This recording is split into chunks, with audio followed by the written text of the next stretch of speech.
Over 20 years ago, I coined the expression think big, and it's been a part of my life ever since. It's also come true. I became an even bigger success after I said it than I was before. And that's one reason I think it's an important way to think. It obviously works, and that's what I'm going to talk about today. What I said exactly in my first book, The Art of the Deal, is as follows. I like thinking big. I always have. To me, it's very simple. If you're going to be thinking anyway, you might as well think big. That book was a bestseller, and it's considered a business classic at this point. But I never thought those words would become bestsellers in their own right. It's an interesting point that I'm famous for two very short statements. Think big and you're fired. But let's stick to the first one for today. And I'd suggest strongly that you pay attention so that you won't have to hear the second one. Thinking big starts with the details and grows from there. Because I'm a builder, I'm very aware of the importance of having a good foundation. You can't take chances in construction. You can't be haphazard and say, well, maybe this will work, maybe it won't, so let's try it and find out. Because a lot of people will be at risk. I have to know if something will work or not. Every inch has to be accounted for. In other words, thinking big starts with being thorough. So number one, be thorough. Don't count on happenstance to get you anywhere because it won't. Number two, get a momentum going and keep your momentum going. You have to have big ideas, but you've got to have the energy to get them done, which can sometimes take a long time. If you don't have momentum, you will not have what it takes to get the job done. Patience alone isn't enough. I have a lawyer friend who used to refer to me as the reverse tornado who builds everything in his path. I always like that because it implies a lot of energy and a lot of momentum. And that's exactly what it takes to get anything done. So keep your momentum going. Number three, stay focused. You have to stay focused. The minute you lose focus, you will also be losing your momentum. They go together, and you will accomplish a lot more, even amazing things, if you make sure you keep these two things working together for you. I've seen very talented people literally go down the drain because they couldn't seem to keep their focus long enough to get anything done. In this day of multitasking, that can be a real challenge, but it's absolutely necessary. Ask yourself this question: what should I be thinking about right now? That simple question can restore your focus in no time at all. And your answer right now should be listening to Donald Trump. Number four, look at the solution, not the problem. This is very important if you ever want to learn to think big. And here's why. No matter what you do, you're bound to run into problems. It's just part of life, a part of business, a part of anything worth doing. If you let the problems get in your way, they'll become bigger than your idea was to begin with, and you will be a wipeout. No matter how bad things look, keep your focus on the solution, and you will be surprised how things can work out, and work out properly. One way I do this is to ask myself when confronting a possible problem, is this a blip or is this a catastrophe? A catastrophe is something like an earthquake, a tsunami, a war, and so forth, and a blip is everything else. Right away you'll have the right perspective and your equilibrium will be restored. So keep your focus on the solution. Number five, see opportunity for what it is, an opportunity. For example, why are you listening to me today? Curiosity? You like me? You don't like me? You want to learn? You have nothing else to do? You want to hear me tell you you're fired? I hope not. But whatever your reasons might be, they've brought you to a good place to get involved and to learn. And that's an opportunity right there. People think that because I'm rich and famous that I know everything. I know a lot, but one thing I know is that I don't know everything. So I ask myself this question every day.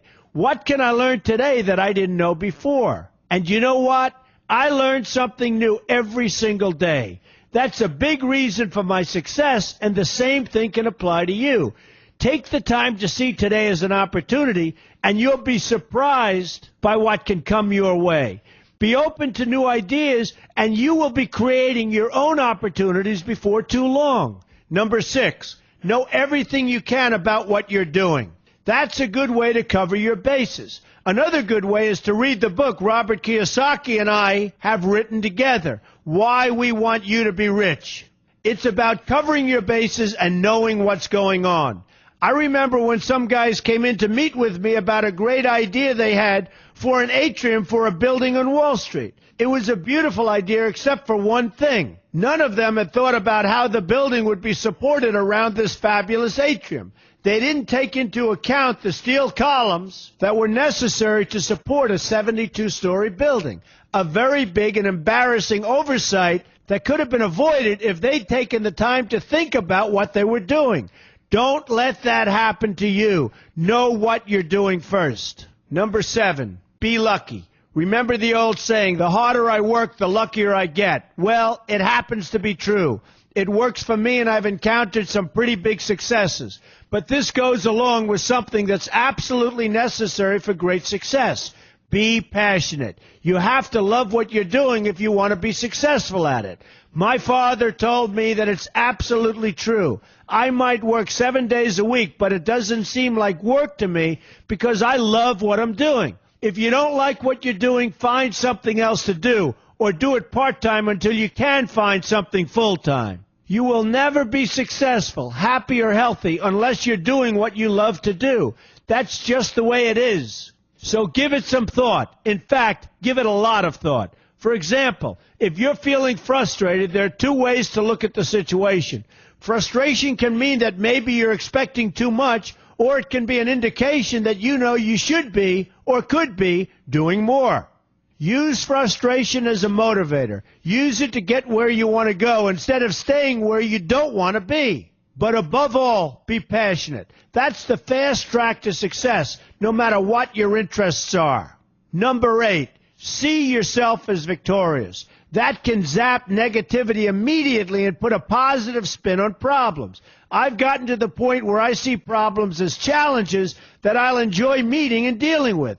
My point here is that no matter what you do, you will encounter problems. Why not see them as challenges instead and know that you are more capable of dealing with them? That's positive thinking with a realistic slant.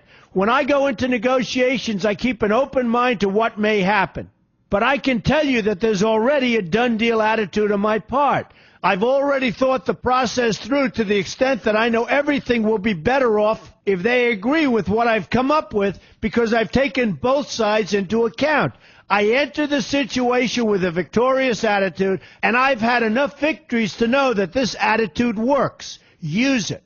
Number 9, be smart. Know that you have something unique to offer because you do use the tools that are provided for you and remain open to new ideas. That's being smart. That's also where innovation comes from. Being smart means you know how to use what you've got. That doesn't mean there's nothing left to learn, but it means that you will have the ability to learn and move forward with success. And success is very important. Success is what you want. Just be successful. Believe me, you'll be happier. I know people who have had very few real advantages in life, and yet they've managed to become giant successes. They figured out how to use what they had, not to dwell on what they didn't have. I'm convinced that everyone has something useful to offer, and if you apply yourself diligently, you'll find that you have what it takes to succeed, and you're going to be a lot happier for it. Number 10, above all, never give up. Never, never, never give up. The only time you will be a failure is if you quit trying. Only losers quit. The biggest losers in the world are quitters. Winners keep on going. So whatever you do, never give up. My father always used to harp, never give up, son, never give up. Don't ever quit. I never want to see you give up or quit. Well, my father was a smart guy, and I listened to him. And remember, think big. A good way to start is to read our new book, Why We Want You to Be Rich. 2 men, 1 message. There's a lot of great advice in there for you, and I expect you to pay attention. You're going to do fantastically well. You're going to be a winner, and I'm going to see you in the winner's